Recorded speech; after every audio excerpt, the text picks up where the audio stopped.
नमस्कार। कोरोना योग निवासी 89 में आपका हार्दिक स्वागत है। आज हम जानेंगे मंडूक आसन के विषय में। इसको मंडूक आसन क्यों कहा जाता है, इसके करने की विधि क्या है, क्या सावधानी बरतनी चाहिए साधक को और इसके प्रभाव क्या हैं। मेंढक जब बैठता है तो उसके शरीर की आकृति क्या होती है। साधक की मंडूक आसन में पूर्ण स्थिति में बिल्कुल शरीर की आकृति वैसी ही होती है, मेंढक के समान। अतः इसे मंडूक आसन कहा जाता है। मंडूक आसन को लगाने के लिए सर्वप्रथम हम वज्रासन में आते हैं।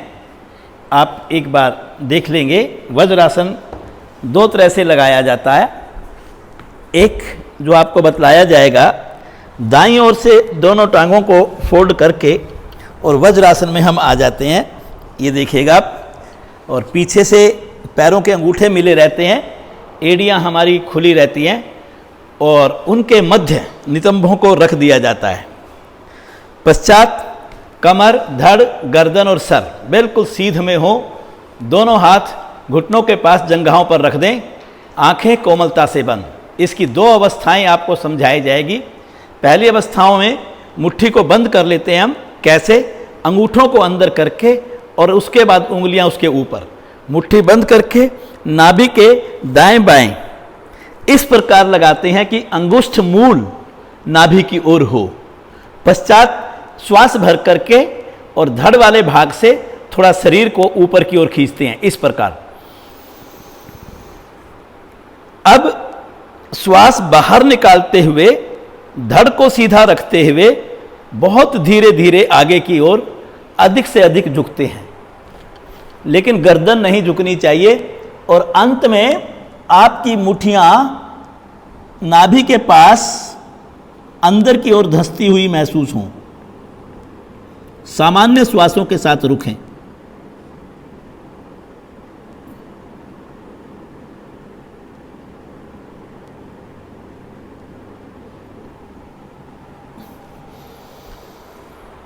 श्वास भरते हुए धीरे धीरे वापस आएं।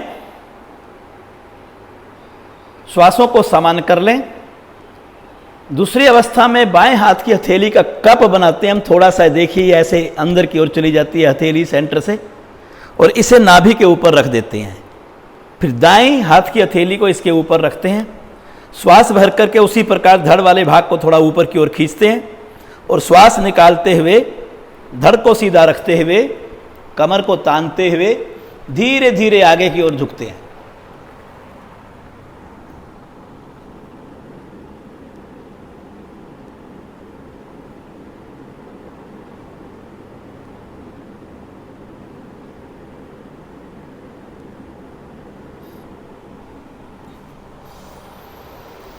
श्वास भरते हुए वापस। साधक को इसमें यह ध्यान रखना है, अगर वह कम देर रुक रहा है तो बाह्य कुंभक की क्रिया है ये, और अगर देर तक इस क्रिया को किया जा रहा है तो साधक को सामान्य श्वास के साथ रुकना चाहिए। जब ये आसन हम करते हैं तो एब्डोमिनल मसल्स की मसाज होती है, लीवर की मसाज होती है, अग्नाशय और अमाशय और ड्यूडेनम और छोटी आंतों के ऊपर बहुत सुंदर प्रभाव पड़ता है, जिससे पाचन सुदृढ़ बनता है, मधुमेह का रोग ठीक होता है, शरीर का मोटापा ठीक होता है, गैस और कब्ज जैसे रोग इस आसन के करने से ठीक होते हैं। निष्कासन क्रिया सहज बनती है। अतः इस आसन का अभ्यास हमें अपनी साधना में जोड़ लेना चाहिए। परंतु किसको यह आसन नहीं करना चाहिए? आपने देखा कि इसमें वज्रासन लगाया जाता है।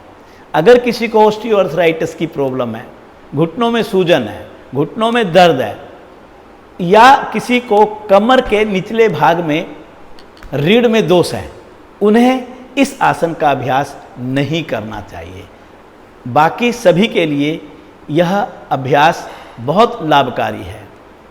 यदि कोई हृदय रोगी है, अस्थमा रोगी है या उच्च रक्तचाप का रोगी है, उनको बाह्य कुंभक में झुकने के बाद नहीं रुकना, वो श्वासों को सामान्य रखें। धन्यवाद।